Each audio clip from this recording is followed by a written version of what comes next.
아버지 하나님, 새날 주심을 감사드립니다. 여러 가지로 우리가 망가지고 또 깨어지고 고장난 이런 우리의 영육이 오늘도 좀 하나님의 은혜 가운데 고쳐지는 이런 풍성한 은혜가 임하게 하여 주옵시고, 저희들은 항상 우리를 새롭게 해주시는 새 심령을 만드시고 새 육체를 만들어 주시는 하나님을 신뢰하면서 오늘도 우리 주님께 맡기는 또 이런 하루가 되게 하여 주시옵소서. 우리 힘이 정말 많이 부족하고 연약하지만 우리는 주님의 권능을 믿습니다. 예수 이름의 그 능력, 또 말씀으로 세상을 창조하신, 또 부활하셔서 사망의 권세를 무너뜨린 그 삼위 하나님의 능력을 믿사오니 오늘도 그 능력을 힘입어 하나님께 영광 돌리는 우리 복된 날 되게 하여 주시옵소서. 감사드리고 예수님의 이름으로 기도드립니다. 아멘. 오늘 주시는 말씀은 우리 사사기 5장 8절입니다. 사사기 5장 8절 말씀 한 절만 우리 읽겠습니다. 무리가 새 신들을 택하였으므로 그때 전쟁이 성문에 이르렀으나 이스라엘의 4만 명 중에 방패와 창이 보였던가. 네, 아멘. 우리 7절의 마지막 부분에 보시면 드보라가 일어나 이스라엘의 어머니가 이제 되어서 그쳤다, 이런 말이 나오는데, 드보라가 이스라엘의 어머니라는 소리를 듣고서야 이제 고통이 그쳤다, 이런 말입니다. 이스라엘의 고생이 그쳤다. 그러니까 드보라가 사사가 되어서 문제를 해결할 때까지는 이스라엘의 형편이 매우 어려웠다는 말이죠.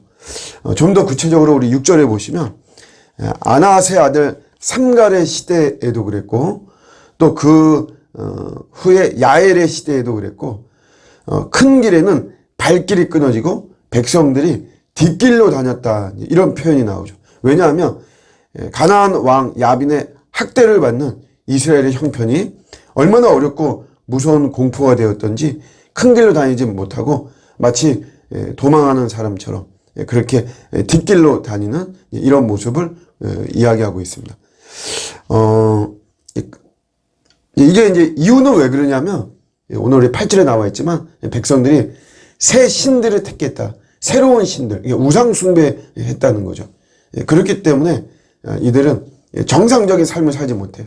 우상을 숭배하고 이러면서 오히려 안정된 삶을 살고 싶어 하죠. 그래서 우상을 숭배하고 혼합신앙을 갖는 것이지만 결코 그러지 못한다라고 하는 것이죠. 언제까지 그렇게 되느냐? 그게 드보라가 등장할 때까지 이렇게 됐다는 것이에요. 그 전까지는 뒷길로만 다니는 그런 비참한 모습이죠. 그런데 놀라운 사실은 군인이 4만 명이나 있었습니다. 그러니까 이스라엘에 군인이 4만 명이나 있었다는 거죠. 그러나 이런 전쟁이 났을 때 또 야빈의 학대에 그 누구도 방패와 창을 들고 싸우려고 하지 않았다는 것이에요. 무기력하고 패배의식, 실패의식, 이런 모습을 보여주는 것이죠. 이게 드보라가 등장함으로 말미암아 이제 이런 현상들은 없어졌다라고 하는 것을 이야기를 하고 있는 것이죠. 이스라엘이 하나님을 잊어버리고 멀리하고 우상들을 따라다닐 때, 그때는 이제 믿음만 잃은 것이 아니고 사실은 삶도 엉망진창이 되어지는, 큰 길이 있는데 큰 길 놔두고 뒷길로 다니는, 얼마나 그들의 삶이 참 비극적이고 엉망진창이고 무질서한 이런 삶이었다는 것을 보여주고 있는 거죠.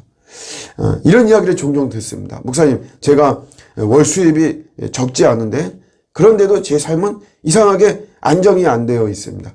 엉망진창인 이런 모습입니다. 이런 말들을 듣거든요. 왜 그런가? 간단하게 우리가 사실 딱 붙잡고 결론을 내리면 하나님 안에 있지 못해서 그런 것입니다.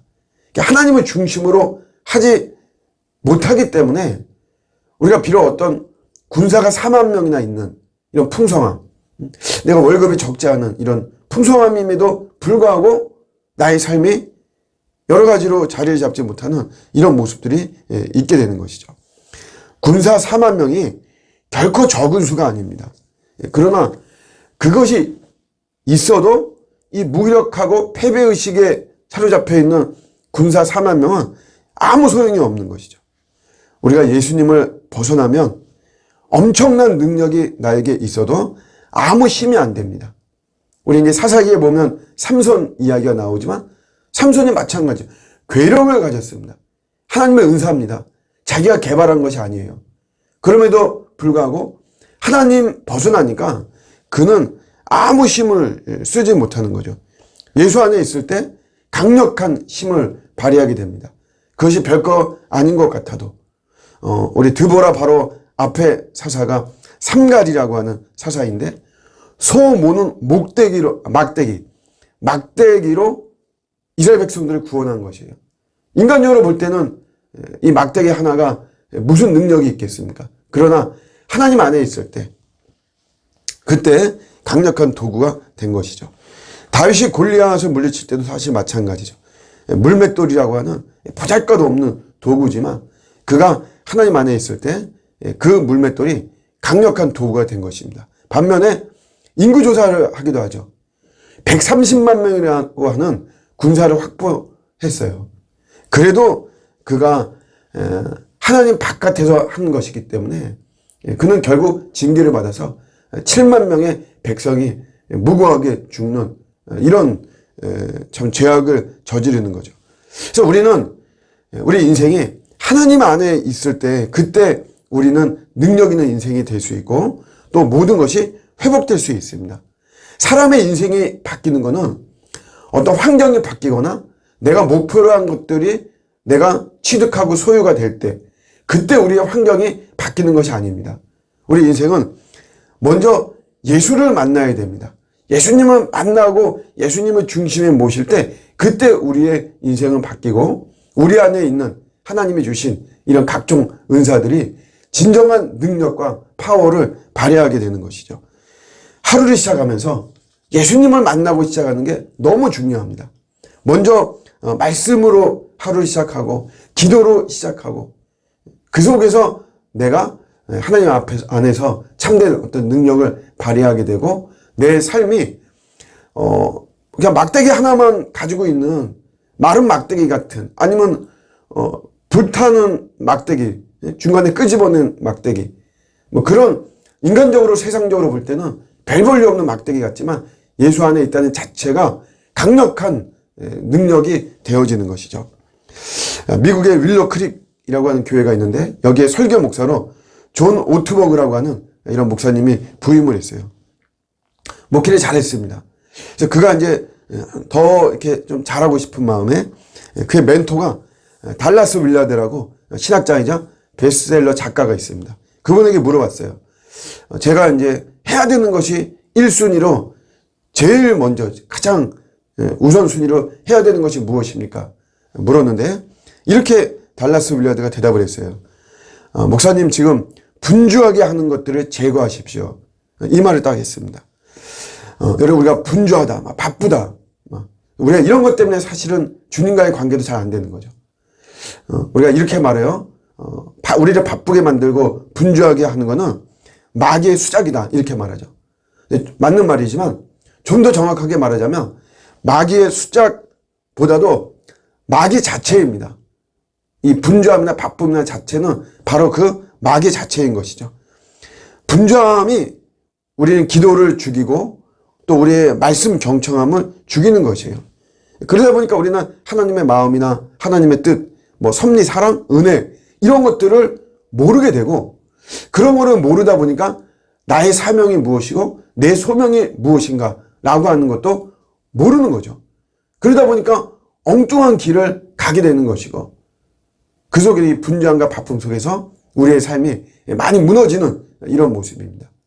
언제 무너지냐의 문제인 것이지 분주함과 바쁨은 우리를 반드시 무너뜨리게 되어 있습니다. 하나님은 천천히 걸으신다라는 표현이 있습니다.